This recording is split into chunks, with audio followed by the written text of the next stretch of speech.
welcome to Wrexham News. This is a podcast we set up to try and do a bit of a deep dive into different issues that are locally relevant in Wrexham. So this is number 4. So it's been going about a month now. And today we're going to talk about the situation at Rowan Foods on the industrial estate. So Rowan Foods is owned by a company called Oscar Mayer. And there's been strike action going on since September now, I think. And it's quite big strike action, isn't it? Because it involves around, is it 550? Just over 550 of non-members, yeah. Yeah, and I think for people locally, they might have seen the protests around town because they've been very noisy, they've been quite big, and this is about the company's tactics of using fire and rehire to rehire workers on worse contracts, basically, isn't it? Yeah, so essentially they've said your old terms and conditions come to an end, you sign this new inferior contract, terms and conditions for less money, or we fire you. So just some quick introductions before we get started then. So we're lucky to have a rep from Unite and one of the striking workers with us as well. I'm Carrie Harper, I'm a Plaid Cymru councillor in Kaya Park. I'm Marc Jones, I'm a councillor in Grosvenor Ward. I'm Dean Shone, I'm the United Union Organiser. I am Joanna Kowalska, I'm a worker in Oscar Mayer. Okay, so Dean, I don't know if you want to start and give us an overview about how we got to where we are. Yeah, so essentially, the middle of last year, maybe April, May, June time, we had many members coming to us from Oscar Mayer Rowan Foods to say that their employer had put a proposal towards them to cut their terms and conditions by around £3,000. From that, we raised concerns with the company. We haven't got recognition with the company as such. They ignored us and left us with no option other to ballot members for industrial action, which was roundly supported by a huge majority in favour of strike action, which was September the 12th. And our members have been on strike ever since. And how's that worked for you, Joanna? Tell us a bit about your experience working there and why you felt the need to go on strike. In April, we have a first information about to change our terms and condition. We go to the United Union, show them that it's a big case, and he's cut me the money for £3,000 per year. Wow. And cut me the breaks as well. I work for 12 hours shift in the night. Before I have 3 breaks, 26 minutes. Now they cancel it for 2 breaks. 26 minutes? 20 minutes actually. And unpaid. So about the 6 minutes, because the 6 minutes makes It's for the change the clothes, yeah. For the change the clothes for us, but it's nothing. It's 20 minutes and it's unpaid breaks. So it's horrible feeling. And it cost £3,000 for you. And for my partner as well. For your partner, so that's £6,000 less. For my household is £6,000. It's 10 months rent for the house when I live in. 10 months, almost all year. It became quite apparent to, quite early on, the amount of partners and even sons and daughters on opted shit. So it's not just 3,000 per employee, could be as much as £12,000 at the household income. It's okay, a huge cut up. Yeah. That's massive. Yeah. And a lot of the workers there have been working there for quite a while. You know, it's a well-established workforce, would you say? We've got a full spectrum of members out on strike that have been there 2 or 3 years. We've got members who have been there 11 years, like Joanne, and even up to 27, 30 years who have come out on strike. We've got the full spectrum, but a lot of long-term employees. And the management has tried to say that you've lost a contract, a big contract, therefore there's less work and they've had to make adjustments. They're trying to save the factory. That's their argument. What would you say to that? Speaking to many members who have worked there for many years, they say that it's the ebb and flow of the industry that they're in. It's supplying all major supermarkets with products. Is that they lose part of an order with a certain supermarket and then they gain it back with another. It's just the ebb and flow of the industry that they're in. And they've never once before tried to pull a stunt like this, which is, I would class it as lazy business practices, really. They've, instead of looking or speaking to the workers to say, we've lost a part of an order that's going to cost us X amount of pounds, where are we wasting money within this factory? Because you'll always find savings if you speak to workers. it's probably indicative of UK employment law, where it's far easier for an employer to go, do you know what, we're not going to do the hard bit, we're not going to put the graft in to look for savings, we're just going to slash our employees' terms and conditions because we can, essentially. Yeah. But then you come up against Unite, who decides, actually, we're not going for this. Or was that a difficult thing to do, to go on strike? Yeah, it was really hard, but all this process, what they made it, they say, okay, we will be listen what you say, we will be make the consultation with you, but all this process was just a, I don't know, I can say it's circus, because still a lot of people, a lot of workers not have a consultation one by one. So even if you go, I push very hard because I really want to have this consultation. They make me a lot of trouble. They make me the date for my consultation on my holiday date. They try to push.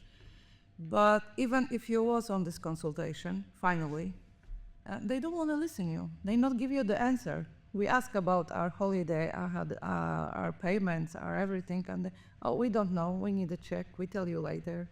So they not give us any information, about that. We just say, we need to take you the money to keep the factory still alive. But that was for the lower payment workers. This changes is not for supervisor and any higher position like manager. For them, nothing not changed. Just the shop floor workers Yes. have been affected then. One of the questions I wanted to ask, because people have been sacked, haven't they, during the strike action, was how, especially yourself, Joanna, how you feel workers have been treated by management during this process so far? It's very bad. That was totally ignored because a lot of people, as about 75-80%, it's not English, and I can say that 70% not speaking English, not understand the language. So all documents from beginning, all explained was in the English without any translation. Yes. So a lot of people not understand even what's going on for a long time. They didn't understand situation, what will be changed for them, and nobody don't want to explain them this. They not. How, you've got experience of working across different industries, different companies. How have you found the attitude from management towards the workers, towards the union? Obviously, as a trade union, we get to work with thousands upon thousands of employers, and I would, if I was to say it diplomatically, it would be very difficult. It's not like you to be diplomat. Very, very difficult. So even at the beginning of what they've described as consultation process, it's not something we would recognise as meaningful and genuine. And everything being put out through the medium of English, even though they know the vast majority of their workforce is not first language English speakers, to get them to even realise that they've got to conduct these consultations with translators, so employees are fully aware of the changes that are happening, and even to the dismissal of their employees, who some of them didn't realise they'd been dismissed until they turned up at the picket line with P45 in their hand. They didn't even know what they're supposed to sign, when they're supposed to, what they were reading, and essentially they're just being dismissed by the P45 through the letterbox, which is disgraceful. Yeah. So where are we now then in terms of you've had what, 3-4 months of strikes and strike action, very visible in town, very visible and very noisy, and you've made yourself heard. That hasn't cut through with management. I know you've taken it further afield as well. Do you want to talk to us about that? But what's the next stage after that? Well, essentially we are in a bit of a war of attrition. We've just started our third strike ballot, because obviously your strike mandates only last for the 12-week period. Yep. So you've got to renew that to run through every 12 weeks. So we get to know our third ballot results this Thursday, 20th. Yeah. So we've had to escalate things on, because Oscar Mayer owns 85% by an asset management company called Pemberton's. They signed up to an ethical investment policy where they only invest money into companies that treat their employees fairly. We've highlighted that to Pemberton's, and they've totally ignored the fact that they're not even adhering to what they've signed up to. So we've had to escalate it and take it to Pemberton's front doors as such. And even on from that, because Pemberton's then owned by Legal and General, so then we are escalating that up and making moves towards the people who are the money people, is essentially, who have the ability to get this dispute wrapped up a lot quicker than Oscar Mayer would be, I would say. Yeah, yeah. And, you know, Unite's not going to back down. I think that much is clear, isn't it? Our General Secretary visited the strike and said she'll support our members until we win. I think as well, you know, I personally know somebody who, until fairly recently, used to work at the factory for a few decades, and the way he was treated was absolutely appalling, I've got to say. And I think maybe what Oscar Mayer needs to realise is that, you know, in Wrexham, in Wales, you know, everybody knows each other. So when you have a company like that that has bad working practices, it does circulate around the community really quickly. So what they may be gaining financially short term, they're certainly going to lose longer term in terms of damage to reputation, I would say, because this is the first time I've come across Oscar Mayer. This is my introduction, you know, to that company now, is their working practices, and it's not great, is it? No, people talk, don't they? And I think locally everybody's now very aware of how Oscar Mayer treated their employees, and it was interesting to know quite early on in the dispute, when we had our members cross the road from the factory, we had other bosses from factories nearby who were saying, could you not stand so close to us? We don't want to be associated with what they do across the road. You know what I mean? So it's even other businesses are. And I think that's what was important. We took the motion to the council to make it clear where the council stands. It's almost like a public statement from Wrexham, from elected members, to say, you know, we're with you. We don't like the way things are going. You know, fire and rehire is not something we want to see happening in Wrexham.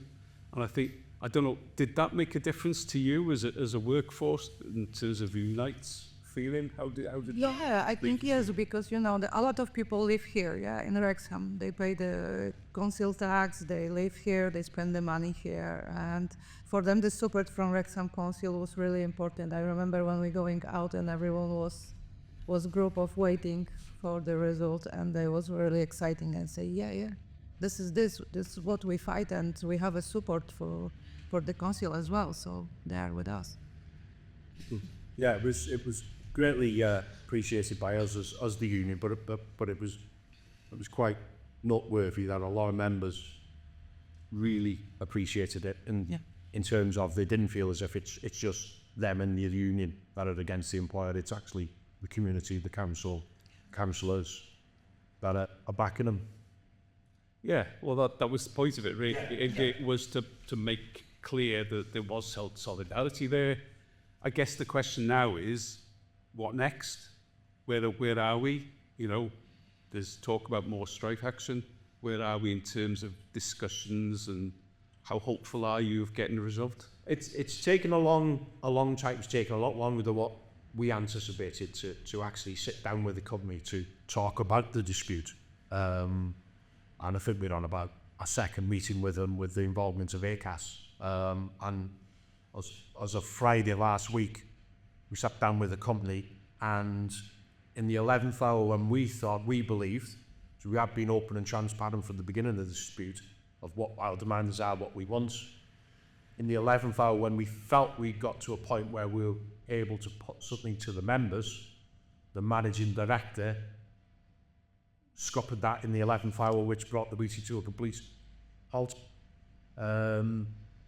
which I don't think would go down too well with the pressure that we've been putting on Pemberton's, who own Oscar Mayer. I don't think it's going to go down too well with them to know that it was nearly at a point where there could have been a pause in the strike at the very least, has now been blown out the water by the actions of the managing director on site. Well, and how do you feel, Joanna? I feel okay. We will be fight to the end. We want to back to work because we want to working. It's not the point that we want to stay outside without the work, but we want to back to work with full respect for the working people who we are, with full respect for our right for the take the breaks, feel comfy, and not was discriminate just because we was on the strike action. We have a situation like that we was totally discriminate because we was on the strike action when we back from one shift. So all people who are on the strike, they really want to back. They want to really back to work, do his job the best how they can, but for normal money and with full respect. That's it. That's what I say. But it's not a lot to ask, is it? No, no. We don't want them more. We want to be tracked like the people, like human, not like numbers. I think you've got to say as well, you know, fair play to workers for sticking together, because it's not easy, is it, going through this process, especially with it being ongoing since September. You don't know where the end is, but everybody's been, you know, pretty solid, haven't they? And to unite as well for just not backing down. On my part, it's been an honour to lead these guys through the dispute. It was very clear from day one that this group of workers were sticking together. Yeah. And they've been resolute throughout. But as Joanna said, is that they do want to go back to work. They do want to, they're hard-working people. They want to be back in the factory, but not at any cost. Yeah, and it seems that they're being expected to pay the price for, you could argue, management or mismanagement. Yeah. Exactly, because Joanna alluded to earlier on, that these cuts are just for hourly paid shop floor workers. It's not the directors who are taking the hits, it's not the management who's taking the hits. It's very much laziness, that's how it will do. We're taking off our lowest paid workers. And expecting that they'll just roll over. Yeah. And you've not done that. And I think, you know, you've set the bar, because we've got to have a red line, haven't we, when it comes to workers' rights. And hopefully in the future, these type of tactics won't be allowed full stop. You know, that's where we need to get to, isn't it? That's the whole. You're standing up for all workers. Yeah, And there is an employment act meant to be coming through, but they're talking about 2 years before it comes through. Well, we all know that legislation can be speeded up when it suits. Yeah. I think it's really important that legislation to protect workers' rights, workers' working conditions and pay is there now. It shouldn't be there in a couple of years' time. Yes. You know, from the point of view of this workforce, you can't wait. So I think we need to be putting pressure on UK government to make sure that that employment bill comes through as quickly as possible. As you know, they're on the front line. It's happening here and now, isn't it? Exactly. The protections they need to be brought in as soon as possible, but they've got to be adequate protections as well, and not to be able to be circumnavigated by companies to go, well, do you know what, we are going to do it, and they've got to be robust legislations are there to protect workers. Absolutely. Well, diolch yn fawr. Thank you very much for coming in and telling us exactly what's been going on. And I'm sure we will come back to this when this develops, and just wish you all the luck. You know, fair play for what you're doing. Thank you. Thank you very much.